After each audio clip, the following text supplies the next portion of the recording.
বিএনপির বিরুদ্ধে রাজনৈতিক মামলা নেই বলেন প্রধানমন্ত্রী। আগুন সন্ত্রাসের মামলা দ্রুত নিষ্পত্তির তাগিদ। তাপের পারদ আরও বাড়বে, সারা দেশে 3 দিনের হিট অ্যালার্ট। গরমে বাড়ছে নানা রোগ।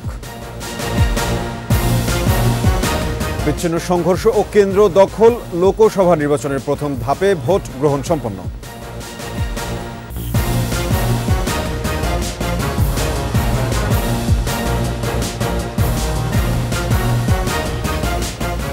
শুনছিলেন প্রেস সিকিউরিটি ইসলামী ব্যাংক পিএলসি সংবাদ শিরোনাম। আমন্ত্রণ রাত 9টার 21 সংবাদে, সাথে আছে আমি সাব্বির আহমেদ। দর্শক, 21 টেলিভিশনের সংবাদ একই সাথে সরাসরি দেখতে পাবেন আমাদের ফেসবুক পেজ www.facebook.com/2124 অনলাইনে। প্রধানমন্ত্রী শেখ হাসিনা বলেছেন, বিএনপির বিরুদ্ধে কোনো রাজনৈতিক মামলা নেই, সবই আগুন সন্ত্রাসের মামলা। এসব মামলা দ্রুত নিষ্পত্তির তাগিদ দেন তিনি। একই সঙ্গে বিএনপি যে বন্দির হিসাব দিয়েছে সে ধারণ ক্ষমতার জেলখানায় নেই বলেও জানান তিনি।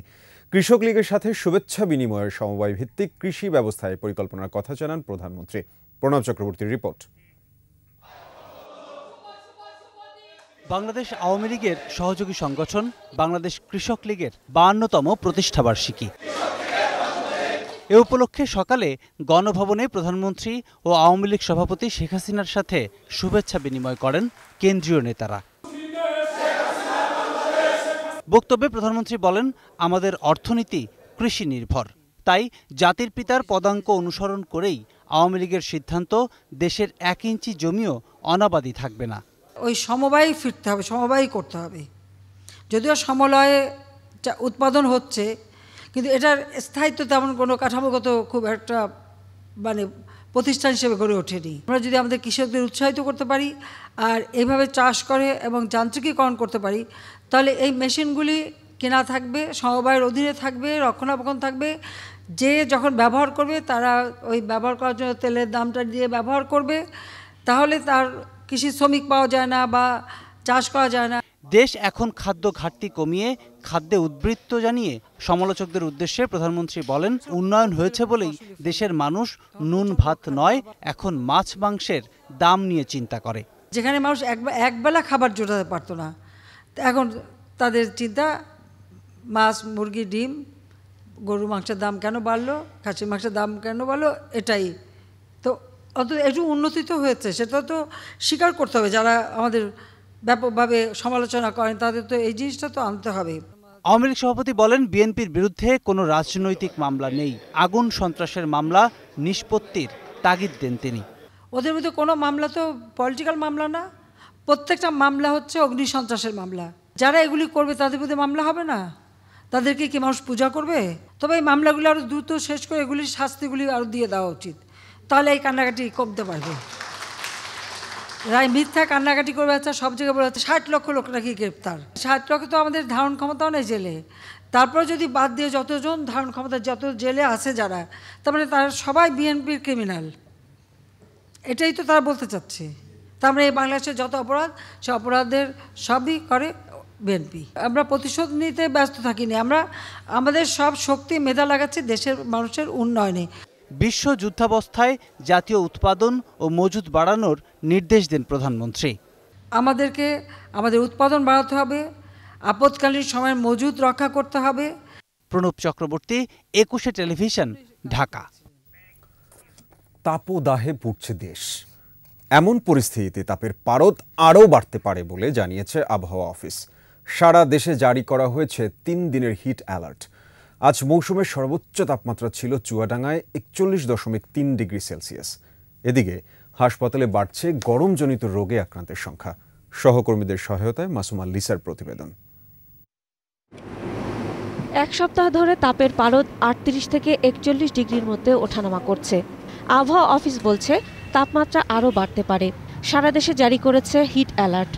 13 তারিখ থেকে আবার শুরু হয়েছে যে তাপপ্রবাহের অ্যালার্ট মেসেজটা। যখন সর্বোচ্চ তাপমাত্রাটা 42 ডিগ্রি ছাড়িয়ে যাবে, তখন সেটাকে আমরা বলছি অতি তীব্র তাপপ্রবাহ।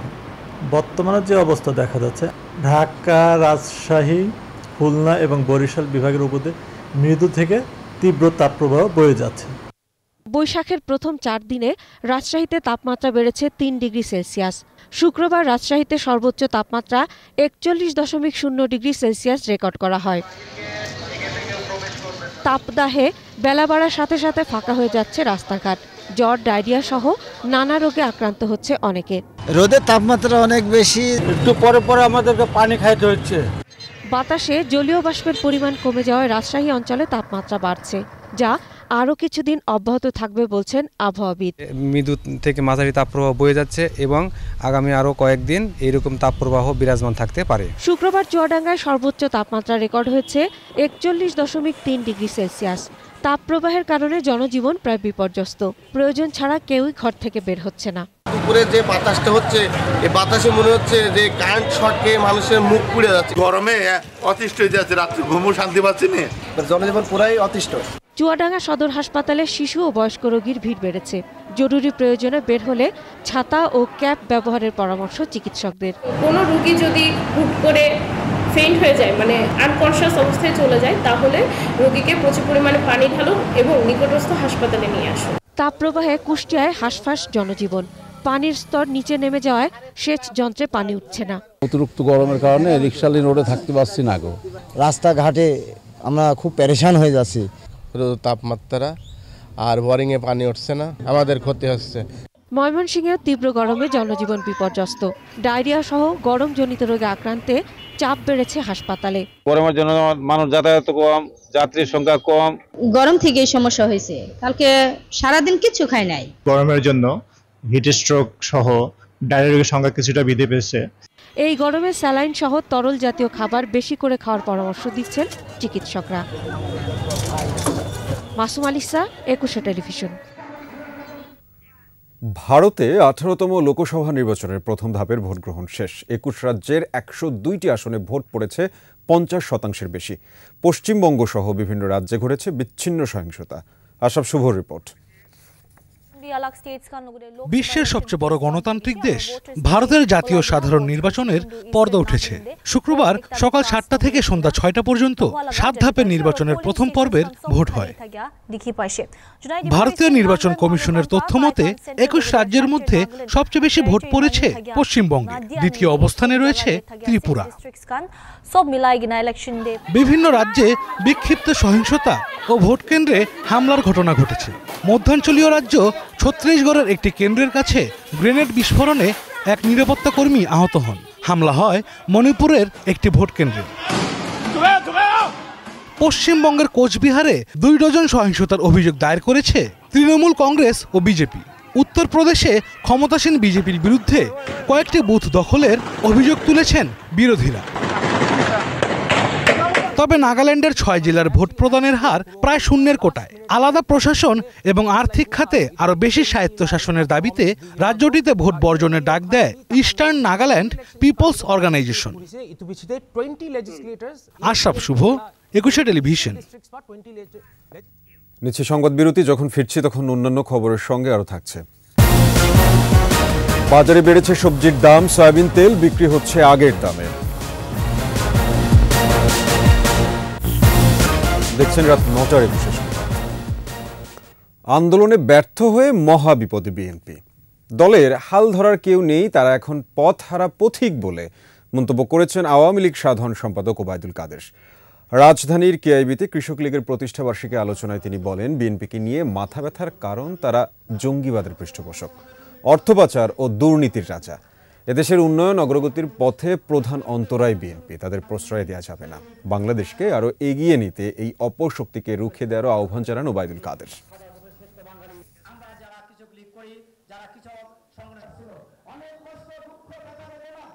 নেতা লন্ডনে,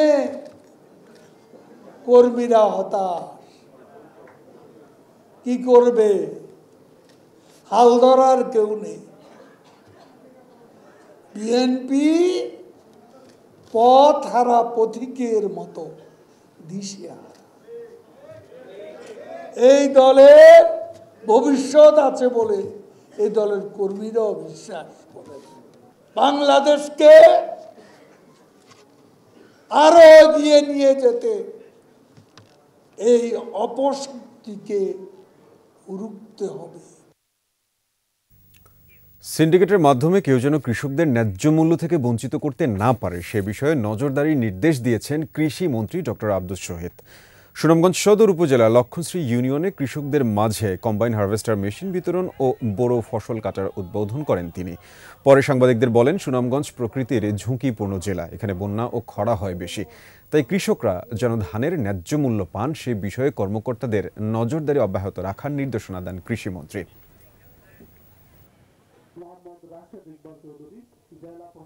যাতে কৃষকরা সঠিক মূল্য পায় এবং মধ্যস্বত্ব ভোগকারী যারা তারা যেন কোনো বেনিফিট না নিতে পারে, তারা যেন কোনো সিন্ডিকেট তৈরি করে কৃষকদের গলায় যেন তারা ফাঁসি না দেয়, তার জন্য সর্বস্তরের সচেতন নাগরিক এবং রাজনীতিবিদ সহ জনপ্রতিনিধি যারা আছেন, ইউনিয়নের চেয়ারম্যান সাহেব, উপজেলা চেয়ারম্যান, মেম্বার, তারা যদি সজাগ থাকেন। ঈদের পর বাজারে সবজির দাম বাড়লেও সহনীয় বলছেন ক্রেতারা, আর সয়াবিন তেলের মূল্য পুনঃনির্ধারিত হলেও বিক্রি হচ্ছে আগের দামেই। এদিকে সরবরাহ কম থাকায় বেড়েছে মাছের দাম। আহমেদ বাবুর প্রতিবেদন। ঈদের পর রাজধানীর কারওয়ান বাজারে অধিকাংশ সবজি 40 থেকে 60 টাকার মধ্যে বিক্রি হচ্ছে। নতুন সবজি করলা বিক্রি হচ্ছে 100 টাকা কেজি দরে, পেঁয়াজ 60 টাকা, রসুন দেশি 160 টাকায় বিক্রি হচ্ছে। ঈদের পর পরে প্রায় 10 থেকে 15 টাকা প্রতিটা সবজিতে দাম বাড়তি। মাছের দর ঈদের পর বাড়তি। তেলাপিয়া ও পাঙ্গাস বিক্রি হচ্ছে 160 টাকা থেকে 180 টাকায়। বাজারে সয়াবিন তেলের সরবরাহ কম, তবে কেজিতে 4 টাকা বাড়ানো হলেও বিক্রি হচ্ছে আগের দরে। অল্প সময়ের মধ্যে দাম বাড়বে বলে জানান বিক্রেতারা। তেল প্রতি লিটার 4 টাকা বাড়ছে। সিল আগেরটা, রেট আগেরটা, ডেট আগেরটা, সবকিছু ঈদের পরের প্রোডাকশনের মাল। এই মাল কিভাবে এখন বাড়তি রেট নেয় সেটা আমাদের আসলে কথা গম্য না। ঈদের আগে যেমন রুই নিয়েছিলাম 480, 500, সেই মাছ এখন চাচ্ছে 600, 620। তেলাপিয়া যে ফাঙ্গাসটা সাধারণ মানুষের খাওয়ার উপযোগী, এটা 160, 70, 80 টাকা। সব ধরনের মুরগির মাংসের দাম ঈদের সময়ের দামেই বিক্রি হচ্ছে। দেশি আপনার 680 টাকা, আর ব্রয়লার 220, 30 টাকা। সিন্ডিকেট ভাঙতে গেলে আমাদেরকে দলমত নির্বিশেষে একটু উদার হতে হবে এবং জনগণের কথা ভাবতে হবে। গরুর মাংস 750 টাকা ও খাসির মাংস 1100 টাকা দরে বিক্রি হচ্ছে।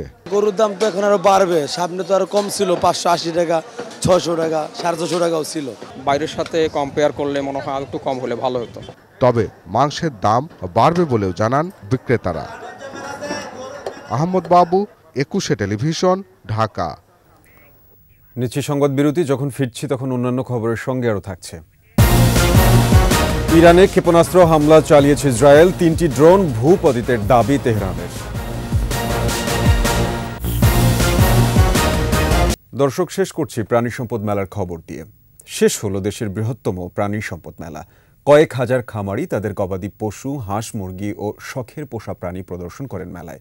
মূল আকর্ষণ ছিল র্যাম্প শো। মানিক শিকদারের রিপোর্ট। দর্শকে উপচে পড়া গ্যালারি, এরই মাঝে গরু, ছাগল, উট, ঘোড়াসহ গবাদি পশুর র্যাম্প শো। দর্শকদের আনন্দের খোরাক জুগিয়েছে শৌখিন পোষা প্রাণীও। দেশের বিভিন্ন প্রান্ত থেকে প্রাণী সম্পদ চাষী ও উদ্যোক্তারা তাদের খামারে উৎপাদিত সেরা পশু নিয়ে এসেছেন মেলায়। কৃষক এখানে যে আনন্দটা পায়, তার একটা পশু নিয়ে এই আনন্দটা কিন্তু আপনার ওই খামারের ভিতরে থাকে না।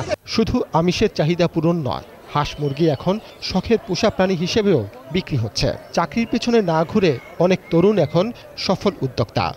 12 জন বেকার যুবকের আমি কর্মসংস্থান দিয়েছি এই ছোট্ট একটা খামার থেকে। ছাগল, ভেড়া ও বিচিত্র ধরনের গরু দেখে মুগ্ধ দর্শকরা। এরই মাঝে বিক্রি হয়েছে বেশ কিছু প্রাণী। তো যদি কোনো আগ্রহী প্রার্থী নিতে চায় কোরবানি দেওয়ার জন্য বা ফার্মে পালার জন্য, তো আমরা বিক্রি করবো এই উদ্দেশ্যে আর কি আসছি। কম দামে গরুর সুষম খাদ্য তৈরি, প্রক্রিয়াজাত ও জাত উন্নয়ন বিষয়ক নানা প্রশিক্ষণের আয়োজন ছিল এই মেলায়। আয়োজকরা বলছেন, আমিষের চাহিদা পূরণের পাশাপাশি দেশে উৎপাদিত মাংস বিদেশে রপ্তানি করার লক্ষ্য নিয়ে কাজ করছেন তারা। সবাই স্বাচ্ছন্দ্যে এই গরুর মাংসটা খেতে পারবে, কিন্তু এইটা করার জন্য যে পরিবেশটা আমাদের প্রয়োজন, এটা কিন্তু সরকারকেই আমাদেরকে তৈরি করে দিতে হবে। সমাপনী আলোচনায় অংশ নেন খামারিরা। এ সময় প্রাণী সম্পদ মন্ত্রণালয়ের সচিব বলেন, প্রাণী সম্পদের উন্নয়নে খামারিদের সব ধরনের সহযোগিতা দেওয়া হবে। আমরা সবার কথা, সবার মতামত শুনি এবং যেই বলুক তার মধ্যে যদি কোনো যুক্তি থাকে, গ্রহণযোগ্য উপাদান থাকে, আমরা এগুলো খুব। পরে বিভিন্ন ক্যাটাগরিতে 16 খামারি ও প্রতিষ্ঠানকে পুরস্কার দেয়া হয়। মানিক শিকদার, 21 টেলিভিশন, ঢাকা। আর এই সাথে শেষ করছি রাত 9টার 21 সংবাদ। যাবার আগে ফার্স্ট সিকিউরিটি ইসলামী ব্যাংক পিএলসি সংবাদ শিরোনামগুলো আরও একবার। বিএনপির বিরুদ্ধে রাজনৈতিক মামলা নেই বলেন প্রধানমন্ত্রী, আগুন সন্ত্রাসের মামলা দ্রুত নিষ্পত্তির তাগিদ। তাপের পারদ আরও বাড়বে, সারা দেশে 3 দিনের হিট অ্যালার্ট, গরমে বাড়ছে নানা রোগ। বিচ্ছিন্ন সংঘর্ষ কেন্দ্র দখল, লোকসভা নির্বাচনের প্রথম ধাপে ভোট গ্রহণ সম্পন্ন।